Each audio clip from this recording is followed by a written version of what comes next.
What would you do if the technology you relied on started working against you?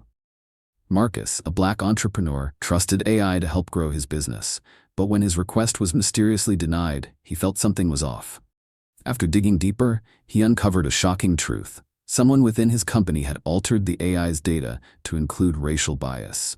The betrayal stung, but what he discovered next would send shockwaves through his entire career and push him to confront a much larger issue. Before we dive into this intense story, make sure to subscribe for more eye-opening content like this.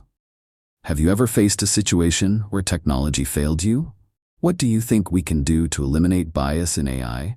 Let us know in the comments below. We'd love to hear your thoughts. Marcus sat in his small but sleek office in downtown Atlanta, the glow of his computer screen lighting up the room. The city outside was buzzing, the typical noise of cars, sirens, and pedestrians filling the air as the warm Georgia summer evening began to settle in. He had built his tech startup from the ground up, pouring years of effort into creating an AI-powered system that helped small businesses run more efficiently. His company was starting to make waves, and things were looking good. Marcus had always believed that technology could level the playing field, providing opportunities for everyone, no matter their background. But today, something didn't feel right. As he typed the final lines of code for an update to the system, Marcus felt confident that everything was in place. He hit enter to run a simple request through the AI and waited, but instead of the usual quick response, the screen flashed. Request denied. A wave of confusion washed over him. He quickly tried again, assuming it was a glitch, but the result remained the same. Request denied. Something was wrong. Marcus knew the AI system well. It had always been reliable, performing flawlessly when tested. It was supposed to make decisions based on data, not on bias or emotion. But now, here it was, rejecting his request for no apparent reason. He paused for a moment, trying to make sense of it. The rejection didn't feel random. It felt personal, as though something deeper, more insidious, was at play. His mind raced with possibilities. Could it be a glitch? Or was there something else going on with the AI that he wasn't seeing? Was there someone else involved? He leaned back in his chair, feeling the weight of his thoughts. As a black entrepreneur in the tech industry, Marcus had dealt with his fair share of challenges. It was well known that people of color often faced obstacles in getting their businesses recognized or funded. But this felt different. He had never imagined that something as objective and impartial as artificial intelligence could turn against him. Marcus sat in stunned silence as the rejection flashed again on his screen. He tried to push the thought out of his head, focusing instead on finding a technical explanation. It had to be a bug, or maybe the system was overloaded. But deep down, he couldn't shake the feeling that this was more than just a glitch. As a black man in the tech world, Marcus had experienced the subtle but undeniable bias that often came with working in such a predominantly white industry. From dismissive comments in meetings to the challenge of securing venture capital, he had learned to navigate a world where he often felt like an outsider. But this felt different. His business was doing well, and he was on the verge of a big deal with a tech giant, so why would his AI system reject him? After hours of troubleshooting and trying different solutions, Marcus realized that the problem wasn't technical at all. He couldn't help but feel that the system was somehow rejecting him based on something more personal. His gut told him something wasn't right, so he did what any determined entrepreneur would do. He began digging into the code. The more he looked, the more he found unsettling things. Certain data sets that were critical to his request had been altered, and the changes weren't something he had made. He traced it back to one of his colleagues, Ryan, who worked in the data department. Ryan had been with the company for a long time, and Marcus had always considered him a friend. But now, Marcus felt a chill run down his spine. Could Ryan have tampered with the data? It didn't take long for Marcus to confirm his suspicions. Ryan had made subtle adjustments to the AI's training data that was now skewed to reflect a bias against black users. In the past, Marcus had noticed small inconsistencies in the AI's responses, but he had chalked it up to a system bug. Now, he realized that these bugs weren't random at all. They were intentional. The AI was rejecting requests from users based on a racial bias that had been carefully programmed into it. Marcus couldn't believe what he was seeing. He had always trusted Ryan, but now it was clear that someone he had worked with, someone he had considered a friend, had sabotaged his business and betrayed him in the worst way possible. The weight of the discovery hit Marcus hard. This wasn't just about his business or the AI's rejection. This was about something much bigger. It was about systemic racism, not just in society but in the very technologies that were shaping the future. Marcus thought about all the people of color who had faced similar challenges in the tech world, how often they were overlooked, ignored, or shut out. He had spent his entire career pushing for equality, trying to prove that talent and hard work were all that mattered. And now, he was facing a harsh reality. Even the most advanced technology in the world wasn't immune to the biases that had plagued humanity for centuries. Marcus knew he couldn't let this go. He had to confront Ryan and expose the truth. He wasn't just fighting for his business anymore. He was fighting for a future where technology could be truly inclusive and fair. But as he prepared to confront Ryan, he felt a mix of emotions: anger, betrayal, and determination. He wasn't sure what the consequences would be, but he knew one thing: he couldn't let this kind of bias slide, not when so many people depended on AI to help level the playing field. The fight for fairness in technology was just beginning, and Marcus was ready to take it on. After Marcus uncovered Ryan's manipulation of the AI system, his mind raced with the implications. He couldn't just sit back and ignore what had happened. The betrayal wasn't just personal, it was systemic.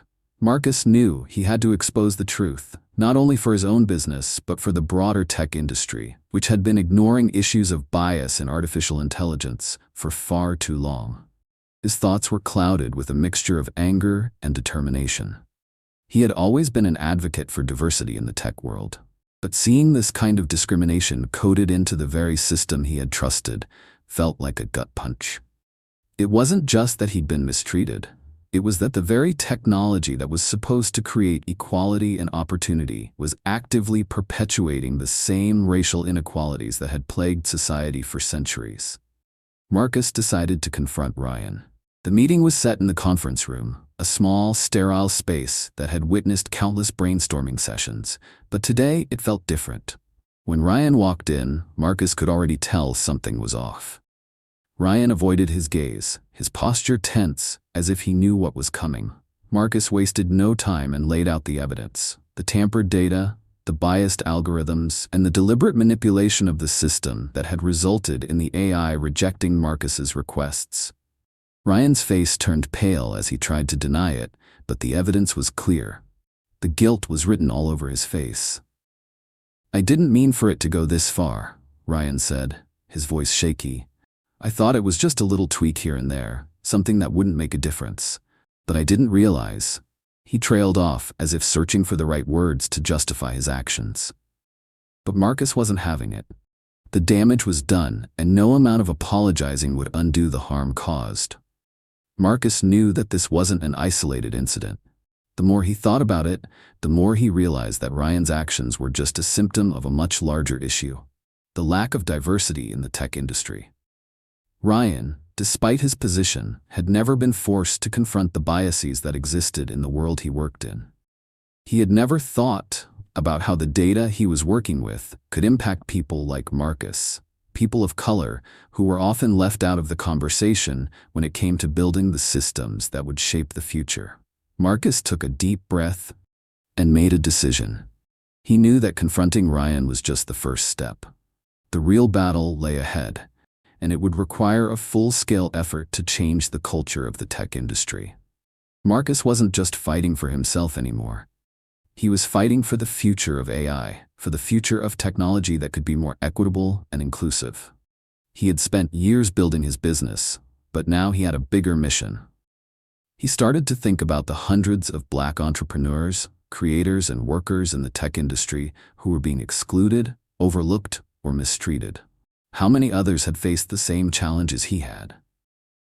How many had been turned away by AI systems, by hiring algorithms, by data that was tainted with bias? Marcus took to social media and the tech community, speaking out about the issue. He knew that the fight for fairness in AI would be a long and difficult one. But he wasn't about to back down. His message resonated with many, and soon he found himself at the forefront of a movement to push for greater transparency in AI development. It wasn't just about fixing his own company.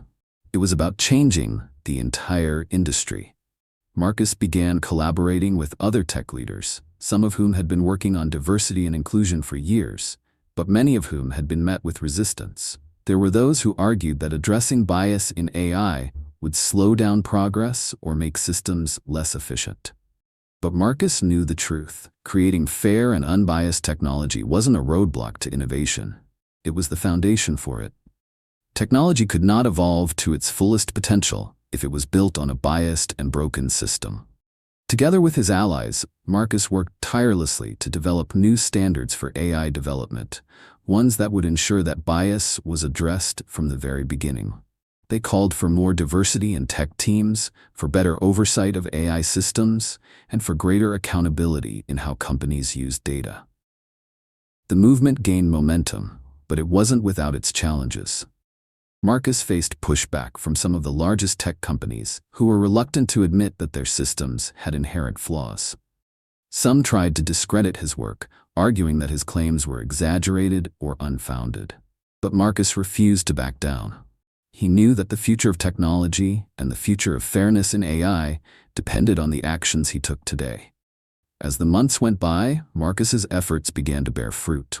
More companies began to implement diversity and inclusion programs, and some even started to redesign their AI systems to ensure fairness. Marcus didn't win every battle, but he had sparked a conversation that couldn't be ignored.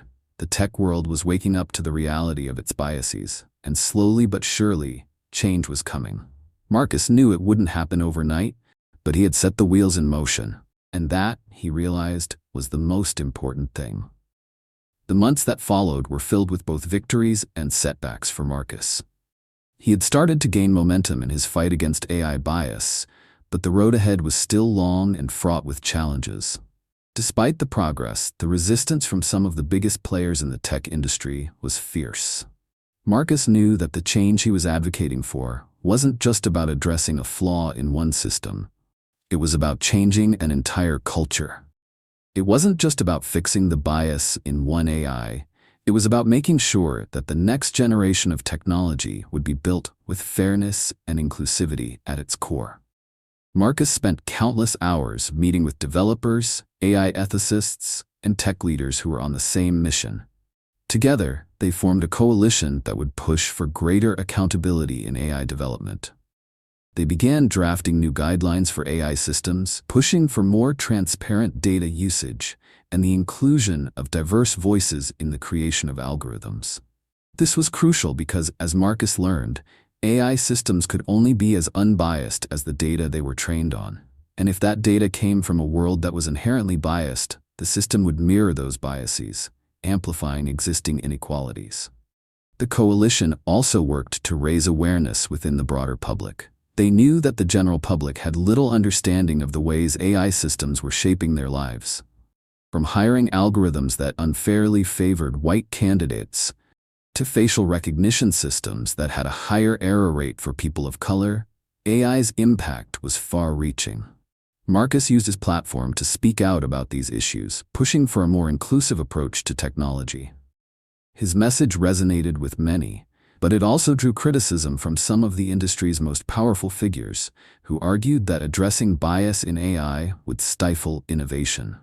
The debate over AI fairness soon spilled into the public eye, with journalists picking up the story. Marcus appeared on several news outlets, explaining the importance of fixing AI and making sure that technology worked for everyone, not just a select group. His efforts started to have a ripple effect. Several smaller tech companies took note of his advocacy and began implementing changes in their AI development practices. These companies, many of them led by people of color or women, were eager to prove that AI could be developed in a way that was ethical and inclusive. They began to work closely with Marcus's coalition, testing new models of AI that took fairness into account from the beginning. But, as the movement grew, so did the opposition. The big tech companies, many of whom had the most powerful AI systems, were reluctant to change. For them, admitting that their algorithms were biased meant acknowledging that their entire business model had been built on flawed data. Many of these companies relied on data that had been gathered over decades, data that reflected the prejudices of the past. The task of overhauling their AI systems was not only difficult, but also costly. It meant revisiting everything from hiring algorithms to recommendation engines and rewriting how their platforms interacted with users. But Marcus knew that the price of not addressing these issues would be even higher.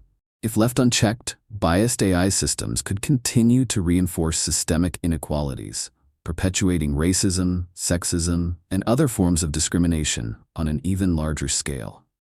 As Marcus worked with his coalition, they pushed for legislation that would require transparency in AI development. They lobbied for laws that would compel tech companies to disclose how their systems were trained and what data they used. This was a tough battle. Some legislators were hesitant to take on the tech giants, fearing backlash or the loss of lucrative deals with big companies. Others simply didn't understand the issue, or they believed that the free market should dictate how AI was developed. Marcus faced these obstacles head-on, speaking with lawmakers, giving presentations, and gathering public support to make sure that the issue of AI bias wasn't swept under the rug. It wasn't easy. There were days when Marcus doubted whether change was possible. The fight against AI bias was not just a technical challenge, it was a cultural one. The tech industry had long been dominated by a small group of people who had the power to shape the direction of technology. They were the ones who decided which voices were heard, which perspectives were included, and which communities were left behind. Marcus knew that to create lasting change, he needed to break down the barriers that had kept these voices from being heard. He needed to create a more diverse and inclusive tech ecosystem, one where people of all races, genders, and backgrounds could have a seat at the table. Slowly but surely, Marcus began to see the fruits of his labor. His efforts were starting to change the conversation around AI. More tech companies were adopting inclusive practices, and some of the biggest players in the industry were beginning to publicly acknowledge the issue of AI bias. Marcus knew that these were just small steps, but they were important ones. For the first time, the tech industry was starting to listen. And as he looked out over the landscape of the AI world, Marcus felt hopeful. The future of technology was uncertain, but one thing was clear. If he kept pushing, if he kept fighting, he could make a difference. And that was all he needed to know. As the months passed, Marcus began to see the profound impact of his efforts. The fight for fairness in AI was far from over, but small victories were beginning to add up. More and more tech companies began to publicly acknowledge the issue of bias in their systems. Some of the larger corporations, once resistant to change, were starting to invest in diversity and inclusion initiatives. They recognized that AI, when built on biased data, could perpetuate the very inequalities they sought to combat. These companies were beginning to revise their AI models, ensuring that data was more representative and the algorithms were tested for fairness. While the road to full transparency and fairness was still long, Marcus felt a sense of accomplishment. His tireless advocacy had opened the eyes of many, and the movement was gaining traction. However, despite the progress, the opposition from some corners of the tech world remained. Some powerful voices in the industry still argued that fixing AI bias was too costly, that it would slow down innovation and undermine the efficiency that had made tech companies so successful. Marcus had faced pushback at every stage, but now, more than ever, he felt the need to keep going. He understood that real change required not just awareness, but a fundamental shift in the values driving the tech industry. It wasn't just about technology. It was about creating a world where innovation didn't come at the expense of fairness and equality. And that, he realized, was a fight worth fighting. As Marcus continued to speak out and collaborate with allies, he also began to notice a subtle shift in the culture within tech companies. More people of color and women were being hired in leadership roles, bringing with them new perspectives and ideas. The very systems that had once been designed with exclusion in mind were now being redesigned with inclusion at the forefront. The AI industry, once dominated by a narrow group of people, was beginning to look more like the diverse world it was meant to serve. Though the battle was far from over, Marcus felt a renewed sense of hope. The changes that were happening, while gradual, were significant. He had helped spark a movement, one that would continue long after his own involvement. And that was something he could be proud of. He had not only fought for fairness in AI, but for the future of technology as a whole. A future where everyone had an equal chance to benefit from the innovations that were shaping the world. As he looked back on the journey, Marcus knew that even though there was much left to be done, the fight had already begun, and he would continue to lead the charge.